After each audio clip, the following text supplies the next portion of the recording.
Hein? La direction n'est favorable que pour celui qui sait là où il va. Voilà, c'est la pensée de ce matin. Okay. Maintenant, pourquoi je t'ai parlé d'exil? Le 22 décembre 1898, c'est le départ de l'exil de l'Elmami Samori Touré pour le Gabon. Quand les Blancs ont capturé Samori vivant, comme ils ont peur de Samori Bakari, ils ont dit, cet homme-là, si on l'enferme ici dans son propre pays, ça peut amener des problèmes. Samori Touré. Donc il faut l'éloigner de sa patrie. Il faut l'exiler. Alors, ils ont fait le premier départ au Soudan ici, pour l'amener à Saint-Louis.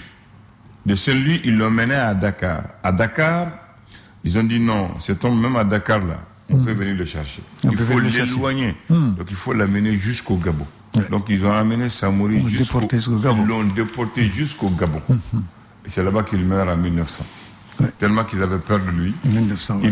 Ils n'avaient peur de lui, il n'était pas tranquille. Donc ils l'ont exilé en dehors de sa patrie et très loin, jusqu'au Gabon Bakari.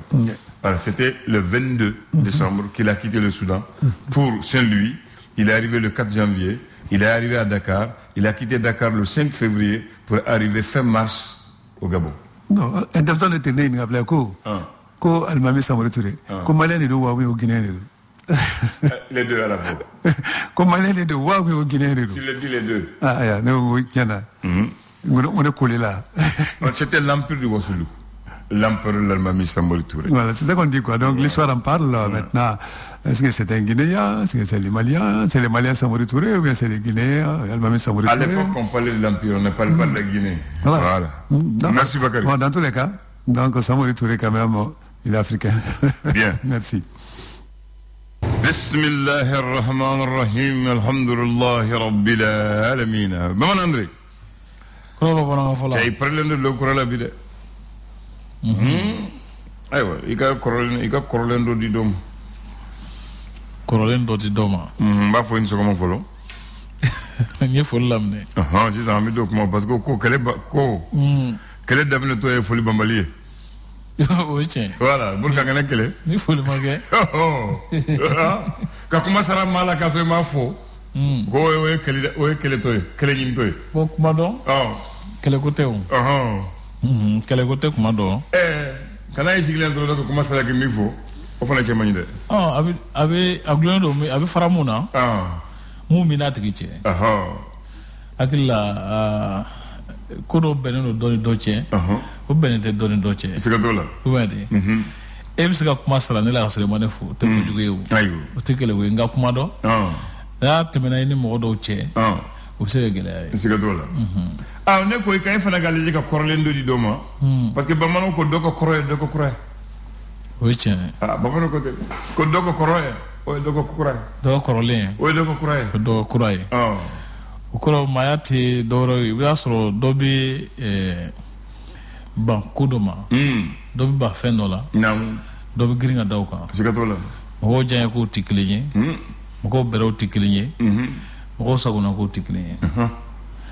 Kuma dɔ i b'a fɔ ko fini dɔw kɔrɔla nka dɔw b'o dɔn ka seli kɛ n'a ye ɲɛnamaya yɛrɛ bɛ ten a bila yen siga t'o la dɔw yɛrɛ bɛ maloya ka fini mun don dɔw bɛ taa buran fɔ n'a ye o ye tiɲɛ o tɛ wa ɲɛnamaya kow sigi cogo don ko dɔ ko muso bilalen o ye dɔ ko muso kura ye an bɛ min fɔ tɛ yan diɲɛ kow tɛ kelen ye a bila yen siga t'o la mɔgɔw sagona kow tɛ kelen ye ni mɔgɔya b'o cogo la hakili la k'a fɔ ko ni dɔ ye nin bila o dɔ girinna ka daw kan hakili la o tɛ kojugu ye o mɔgɔya taabolo ye tubaarikala ko fɛn kura cɛ ka ɲi dɛ mais foyi tɛ to kuraya la o ye tiɲɛ fɛn kura hakili la o ye ko daminɛ de ye a bila ye ni ko daminɛ tɛmɛna i b'a ye a tɛ fɔ bilen ko kura fini dongo fɔlɔ a fɔ ko kura don n'a ye waati dɔn n'a ye dongo 3 sɔrɔ a tɛ fɔ bilen ko fini kura don o tɛ tiɲɛ n'i ye ko min daminɛ bi a fɔ ko karisa i ye nin ko kura daminɛ bi nka sini a tɛna fɔ karisa bɛ ko kura la dɛ parce que i y'a daminɛ kunungo mɔgɔya bɛ ten hakili la ko foyi tɛ to kuraya la ka sababu kɛ ni ko daminɛna ka ban a bɛ taa ba ɲɛfan fɛ sa dabila ye an b'a kuncɛ ni mun ye ko n'i ye kura mɛn y'o yɔrɔ kɔrɔlen bɛ yen o tiɲɛ ni ko daminɛna a bɛ kuncɛ dabila ye ni a bɛ kuncɛ o kɔrɔ ko diyagoya ye kura ye diyagoya ye kɔrɔlen ye o bɛ de n'i ye fini kura ye don la a tɛna kɔrɔ de o bɛ de don la a bɛ kɔrɔ n'a kɔrɔla a t'a kɛlen fini kɔrɔ ye wa waati kelen i tɛna n'a sɔrɔ dɔ fana bɛ kura la falen de b'a bila ye cɛkɔrɔba dɔ ko ne ma a ko fɛn kɔrɔ bɛɛ tɛ fɛn kɔrɔ ye dɛ o ye tiɲɛ fɛn kɔrɔ bɛɛ tɛ fɛn kolon ye kuma dɔ i bɛ taa sɔrɔ i ye fɛn wɛrɛ sɔrɔ ni fɛn fila b'i bolo sisan misali moto fila b'i bolo e dɔ san a ye kalo 6 ɲɔgɔn na kɛ i bɛ ka boli i ye dɔ wɛrɛ sɔrɔ ni i min ye kalo 6 kɛ ka boli ni mun ye fɛn kɔrɔ dɔw tɛ nka kolon tɛ dɛ a ko dɛ ko fɛn kɔrɔ bɛɛ tɛ fɛn kɔrɔ ye dɛ ayi n'i ye dɔ sɔrɔ kɔrɔlen b'i bolo o ye kɔrɔlen nka o tɛ kolon ye o tɛ kolon ye ayiwa tubarikala bisimila an bɛ dɔn jumɛn na ayiwa bi ye juma ye décembre kalo tile 22 don san 2023 hakili la a tɔ ye tile 7 ye siga t'o la ani san yɛlɛma cɛ n'a ka di Ala ye ka yɛrɛ mun na a b'a yira o la an bɛ dugawu kɛ an ka ye o mɔgɔw la bilen ye o ka d'an ye awɔ o ka d'an ye sankura n'an yera o jamakulu la o ka d'an ye an bɛ dugawu kɛ minnu fana b'a la k'an lamɛn bi Ala kana baasi k'an si la Ala yɛrɛ ka an dɛmɛ an ka se ka san yɛlɛma hɛrɛ la kuma dɔ san in kɔnɔna na an dɛsɛra fɛn dɔw la hɛrɛ sira ni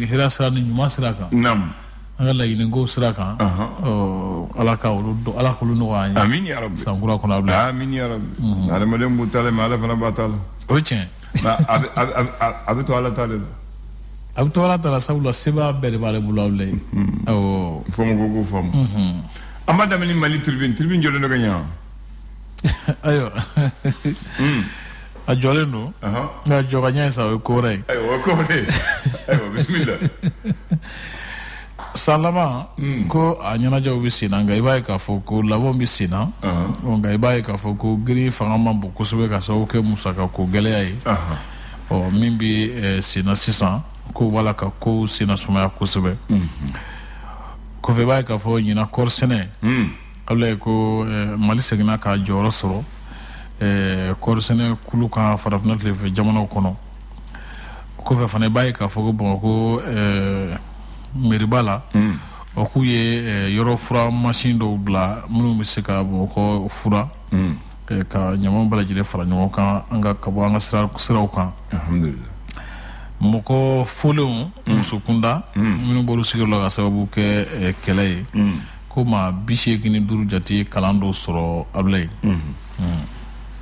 l'indicateur du renouveau ale ko Algérie jamana kɔkanko minisiri ko a ye Mali lasigiden wele u ka jamana kɔnɔ walasa ka ɲɛfɔli dɔw kɛ u ye kun min na u ye Imam Mahamudu Diko ni jɛkulu marifatigi minnu tɛgɛnɔbila kɛ bɛnkan sɛbɛn na kun min na u ni olu ye ɲɔgɔn ye ka ɲɛfɔliw kɛ an ka lasigiden ye bananba ko kalanso minnu datugulen don ko dɔ b'a la ka fara olu kan don o don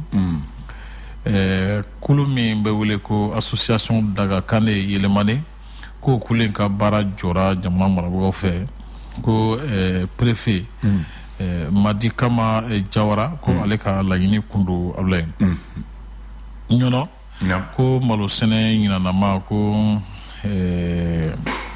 laɲini kun ye mun ye abila ye a ko ma se ka sɔrɔ foro kɔnɔ Suala Baya Haidara minɛna o don ka sababu kɛ ko a ye dankari kɛ jamana kurulenna dɔw la ani ka hakilila dɔw ni kumakan dɔw fɔ minnu bɛ kɛ sababu ye ka wulu galaba lana jamana kɔnɔ ko a bilara ka taa a ka kaso waati kɛ joyila abila ye wotoro ni puselaw abila ye ko fɛn min bɛ sɔrɔ a la fɔlɔ nka sisan ko jamakulu caya mɔgɔ caman bɛ baara in kɛ ko kɛmɛ sababu ye ni caman fana t'a la ka se ka musaka sɔrɔ a ko la an bɛ waati min na ko sisan l'indépendant ye mun fɔ ale ko Daraman Jara ni critique do ngani aka baraw jora colonel Assimi Goïta fait baramo jode ya gemba afoka nyamugo ka fom ayo radier agena ka bo critique bara la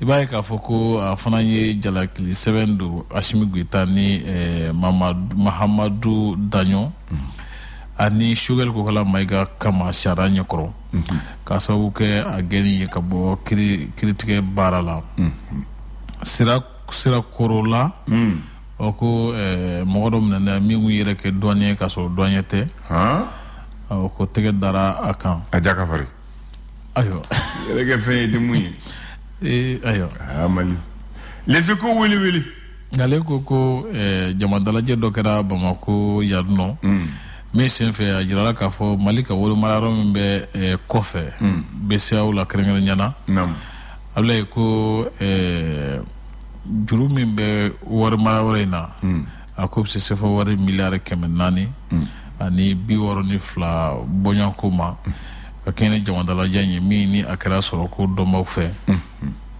wani ka fo ko abla job ko maliko kan ko ministre ko ale ko ni yetama tota kunungo kikunda Algérie kan ibaye ka fo ko tama misanga mi ma yo kuma mun bebe sina ani wala mun kara kuna shini ka se kunuma malni Algérie ni wonche ko able jopere tama tota o ko fe ko donc le second dongo tikla mo maçon feu dangara kare mo do la ka so ke aka ceya wala ka musoya yi anga nyana ko no ye violence basée sur le genre sanu ko stratégie blay oko fasudun tola ton ko ni a nyini ka foko sanu ka mana malido nyate sa ko yuluka la yini nam farafina dula ci tonga nyon ko keneka oko stalman le bon ko koni sraka kuna wolo so dula ci labaina munu mo jose sinzi ko sobe dula ci kanyesin dula ci laban tawma ala ko gazigable amina l'essor façon que fasiri ale asementia ka foko bara buluda gafedo sigira singa ni ubi nyesi malika bonola fero sabati ma wati na tanu kono oko kunlena mini ankango tanga yiri wali siraka oni uye vision 2063 sambina na tayin kono le ko gafe labem baro bisina oko abe malikuro tasira ko asezene do ongloma bawka santantan sigiro manani oko gafe mbi nyefoli ke mo femnu ne femnu kanga ke o kono ko abe inyesi o akelnu ka nyefol do ke o bara tabulu kan anga yoro sahalim bawo lajeli ko gina wo cagadam be wele ko conseil supérieur du tourisme able ko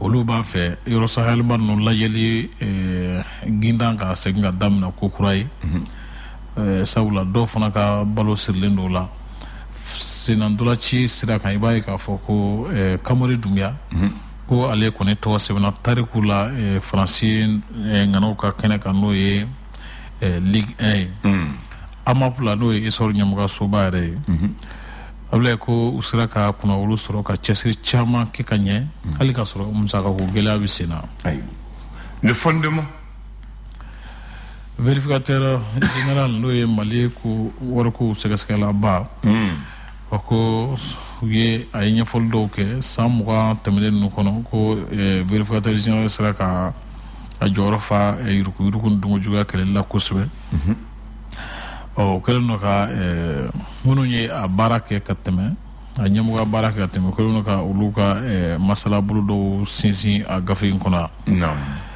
malika samba flani mwani nani musaka ko nyina bo sharia gafi o able ko do farla jamana ere ka bara kitab musaka kan se vore milare bishik ni saba bonyanko ko farla jamana ka bara kitab musaka kan na wule ko budget d'état kajira fana ka foko fasulun to wala tom no be farafna kono uluka nyogon dala jebata ko duruna kene kan ko Mali yanga sura ko se fe kosebe sanu bo sira kan Mali kono ko samba flani mukan iba ka fo toni bi woroni duru sorla o samba flani mukan ni kele ko toni bi woroni sama jati ko o sira ka soro ablay barakal Mali d'aujourd'hui ale ko jamana nyama kalata menu bulando RDC kono no République démocratique du Congo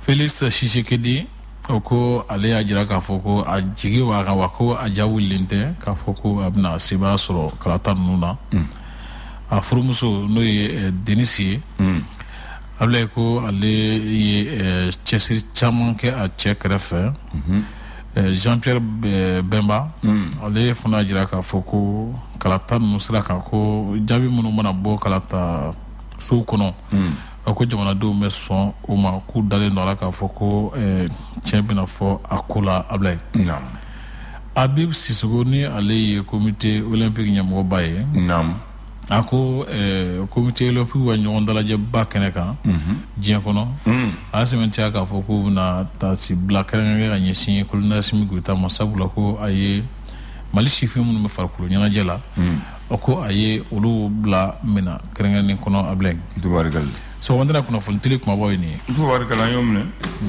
na boroteli ala ikana ta harba harbalat legan fe ga ke frère ayo ne la sonama awo parce que mamono ko tele ko jugo ala abla ma harba nagra harba mai nagra harba ta famtal akaje akala je jinye nyumana wotewa wochin André Traoré nam cedo to go bodo al Mami Samori Touré Mami Samori a l'empereur du Ouazulu nyama fila soma ele mana samba kele ke mashiki ani bigon don shiki bi konondo amina na samba bigon don shiki amina bi segi a fatura konondo ale tarku ni tara halu tubabu muntu mamara uli ye tarku ke almami ka fo cedo cefarido kele ke cedo ko magazante oui halu tubabu ye janfa de kala kamne mena tubabu ya mine watu mina janfa la parce que tubabu ye ulu nyongon fara ale nyongon fara finde fara la ukanka pour ka janfa kamne amine ne yere tubabu madala donc tubabu ko almami mine ko ni yo mine ka do kasola ale yere faso kan o ye farati oluma donc akamogo bu songa na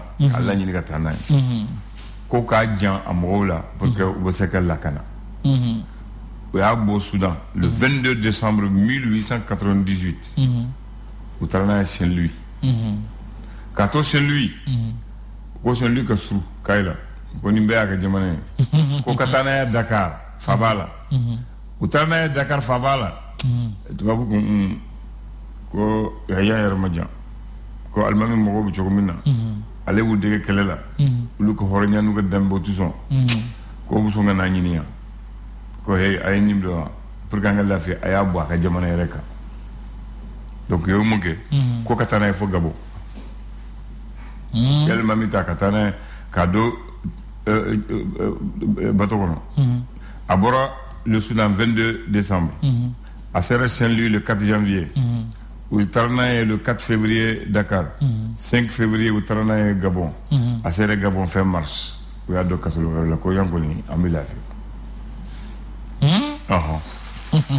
maintenant atako donc almami kalen tare amita anove amuso flako abutugrako muso fule sarakeni muso fulana e tirange wule adenge dobe ko sara kenye mori ona muso sire touré ko ambita amfa ko amfana toya ka tola aka jelike horon mori janjabate ko mi ni fama talere minen boyoro la ko ambita no fe bo jelike talano fe do fana be ko do be bulala de aka baraka de muso domestique aka bara muso nyele ko ne fana mutuga ko abiro mutuga ko meta baraka donc almami aka baraka de nyele aka jelike mori janjabate adenge na muso sarakani ani sira na muso fla lu ko mutuga ko utaranu le ni won fe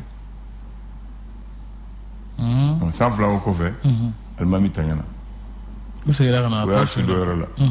maintenant 1960 c'est que tout le caranyema ako almami ti toyoro la ko ka shudo bo kanana ya gine atara shubo kanana ya gine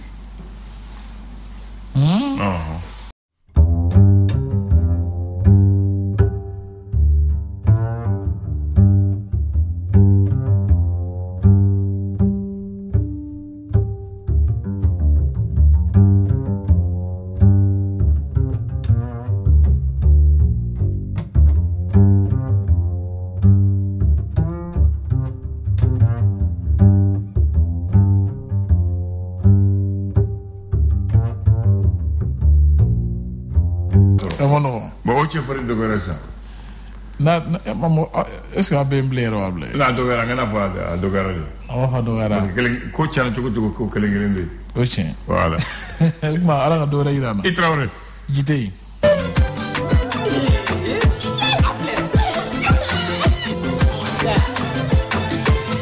Accédez à des milliers d'ouvrages grâce à YouScribe à partir de 150 francs par jour en composant le dièse 101 dièse 374 dièse. Orange.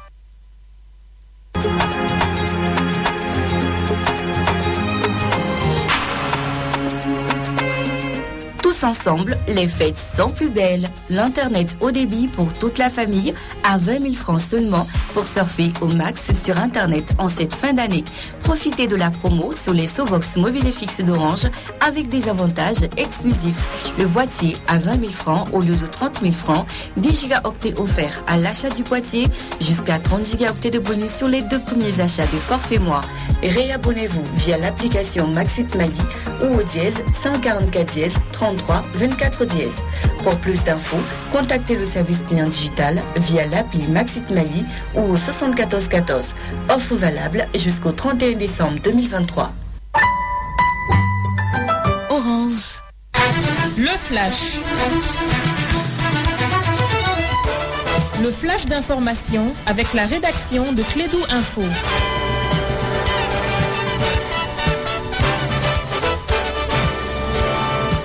9h30, premier flash du jour, 22 décembre de l'an 2023, Bakary Cissé. Voilà, merci Abdoulaye et bienvenue dans ces flashs d'information. Le mercredi dernier, 20 décembre 2023, le poste Fama de Dinakuru dans les cercles de Koro a été attaqué par des terroristes. Les évaluations sont en cours. Le chef d'état-major général des armées demande aux populations de garder l'air calme. Les Fama mettront tout en œuvre pour la préservation de l'intégrité territoriale du Mali, a promis le commandant en chef des troupes. Ici à Bamako, l'Arcade Santé Plus organise la 18e édition des journées communautaires. Ces journées mettent la lumière sur l'important rôle des acteurs communautaires dans la riposte contre le VIH-Sida au Mali. La cérémonie inaugurale du lancement des activités des journées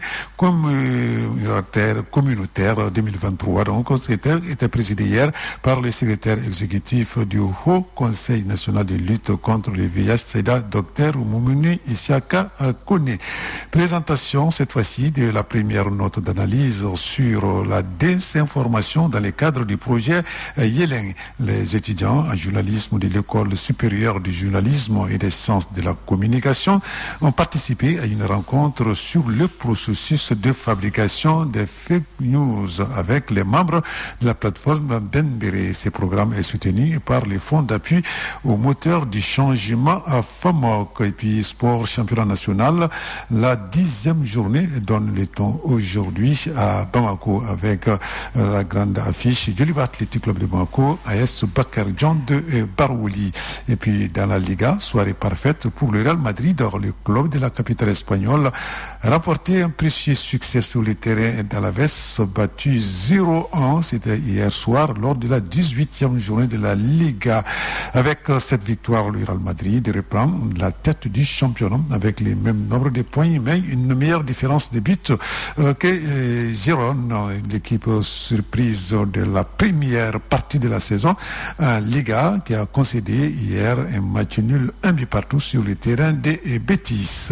C'est tout pour ce flash d'information. Merci de l'avoir suivi. Retrouvez la rédaction dans moins d'une heure pour d'autres infos sur notre antenne Radio Clé du 6.2 et sur les réseaux synchronisés. Abdoulaye. Merci, c'est bien noté. Alors, bénédiction, prière, paix, don et pardon.